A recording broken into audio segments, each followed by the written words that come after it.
Kerala municipal corporation workers federation CITU Attingal Varkala നഗരസഭയുടെ ആഭിമുഖ്യത്തിൽ unit കൺവെൻഷനും കുടുംബ സംഗമവും സംഘടിപ്പിച്ചു.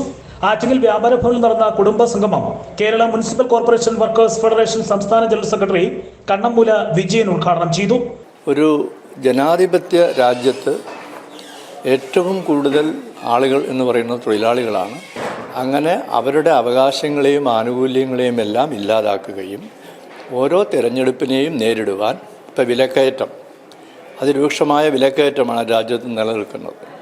അപ്പോൾ അത്തരം വിലക്കയറ്റങ്ങളും ജനാധിപത്യ ധ്വംസനങ്ങളും ന്യൂനപക്ഷ പീഡനങ്ങളും എല്ലാം രാജ്യം നേരിടുമ്പോൾ ജനങ്ങളുടെ ശ്രദ്ധ അതിൽ നിന്ന് മാറ്റുവാനായിട്ട് വർഗീയത പരത്തുകയും ആ വർഗീയതയുടെ ഒരു പുകമറ സൃഷ്ടിച്ചുകൊണ്ട് ജനങ്ങളെ ഹിന്ദു ഭൂരിപക്ഷത്തിൻ്റെ വോട്ട് നേടിക്കൊണ്ട് അധികാരത്തിൽ വരികയും ചെയ്യുക എന്ന് പറയുന്ന ഒരു കാപഢ്യമായ ഒരു നിലപാടാണ് സ്വീകരിക്കുന്നത്.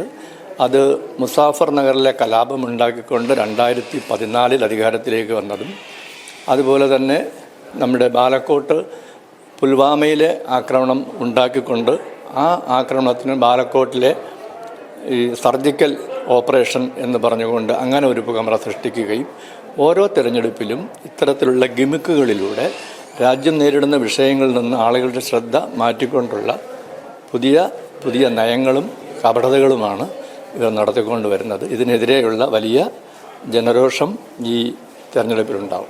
ജില്ലാ vice president advocate CJ Rajesh Kumar അധ്യക്ഷത വഹിച്ച ചടങ്ങിൽ വർക്കല നഗരസഭാ ചെയർമാൻ KM ലാജി മുഖ്യ പ്രഭാഷണം നടത്തി.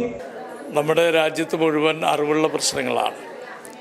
നമ്മുടെ രാജ്യത്തെ തൊഴിലാളി പ്രശ്നം, കർഷക പ്രശ്നമൊക്കെ പരിഹരിക്കുന്നതിന് വേണ്ടിയുള്ള വാഗ്ദാനങ്ങളാണ് മാറി മാറി വന്നിട്ടുള്ള ഗവൺമെൻറ്, കേന്ദ്രം ഭരിച്ച ഗവൺമെൻറ്റുകളെല്ലാം പലപ്പോഴും ചെയ്തിട്ടുള്ളത്. ഏറ്റവും ഒടുവിലായി 2014 നമ്മുടെ കാർഷിക മേഖലയിലും തൊഴിൽ മേഖലയിലും വലിയ മാറ്റം വരുത്തും, തൊഴിലവസരങ്ങൾ ഉണ്ടാക്കുമെന്നൊക്കെ പ്രഖ്യാപിത നയവുമായിട്ടാണ് ഇപ്പോൾ നിലവിലുള്ള NDA സർക്കാർ ആരംഭിച്ചത്. എന്നാൽ 10 വർഷമായിട്ട് നമ്മുടെ തൊഴിലില്ലായ്മ രൂക്ഷമാകുന്നു. അതുപോലെ തൊഴിലാളികളുടെ സേവന വേതന പ്രശ്നങ്ങൾ വേണ്ട രീതിയിൽ പരിഹരിക്കുവാനോ സാധാരണ തൊഴിലാളികളുടെ വേതനം വർദ്ധിപ്പിക്കുവാനോ ഉള്ള യാതൊരു നടപടിയും നടന്നിട്ടില്ല. എന്നാൽ 2004 ഒന്നാം UPA ഗവൺമെൻറ്റിൽ ഇടതുപക്ഷത്തിൻ്റെ 62 MPമാർ പിന്തുണയ്ക്കുന്ന ആ ഗവൺമെൻറ്റിലൂടെ പൊതുമിനിമാനം പരിപാടിയിലൂടെ തൊഴിലാളി വർഗത്തിൻ്റെ പ്രശ്നം പരിഹരിക്കുന്നതിന് വേണ്ടി, തൊഴിലാളികളുടെ പ്രശ്നം പരിഹരിക്കുന്നതിന് വേണ്ടി ഇടപെട്ടിട്ടുണ്ട്. അതിനു മുമ്പ് നിലവിൽ വന്നിട്ടുള്ള ഇടതുപക്ഷ MPമാർ പിന്തുണ കൊടുത്തിട്ടുള്ള ഗവൺമെൻറ്റുകൾ, വിവിധ സർക്കാരുകളിൽ അത്തരത്തിലുള്ള ആനുകൂല്യങ്ങൾ നേടിയെടുക്കുവാൻ തൊഴിലാളി വർഗത്തിന് കഴിഞ്ഞിട്ടുണ്ട്. എന്നാൽ ഇന്ന് അത്തരത്തിലുള്ള തൊഴിൽ മേഖലയിൽ അനിവാര്യമായ പ്രശ്നങ്ങൾ പരിഹരിക്കുന്നില്ല. ഇന്ന് തൊഴിലാളികളുടെ മിനിമം വേജസ് CPM അവതരിപ്പിച്ചിട്ടുള്ള പ്രകടന പത്രികയിൽ പറയുന്നത് മിനിമം 26,000 രൂപ മിനിമം വേതനമായി ലഭിക്കുന്ന രീതിയിൽ തൊഴിലാളികളുടെ വേതനം പരിഷ്കരിക്കണം.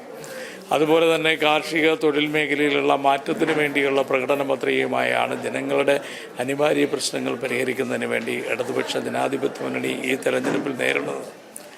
കേരളത്തിൽ നിന്ന് അത്തരത്തിൽ ഇടതുപക്ഷ ജനാധിപത്യ മുന്നണിയുടെ MPമാർ ഇന്ത്യൻ പാർലമെൻറ്റിൽ ചെന്നാൽ, ഇന്ത്യയുടെ ലോക്സഭയിൽ ചെന്നാൽ ഇവിടുത്തെ അധ്വാനിക്കുന്ന സാധാരണ തൊഴിലാളികളുടെ പ്രശ്നങ്ങൾ പരിഹരിക്കാൻ കഴിയും. Unit president Sasikumar, CITU area president M Murali, KMCWF സംസ്ഥാന കമ്മിറ്റി അംഗം S ഷീല, ആറ്റിങ്ങൽ നഗരസഭ യൂണിറ്റ് സെക്രട്ടറി J അമ്പിളി, വർക്കല യൂണിറ്റ് സെക്രട്ടറി ജയകുമാരി തുടങ്ങിയവർ പങ്കെടുത്തു. ഭാരത് വിഷൻ, ആറ്റിങ്ങൽ.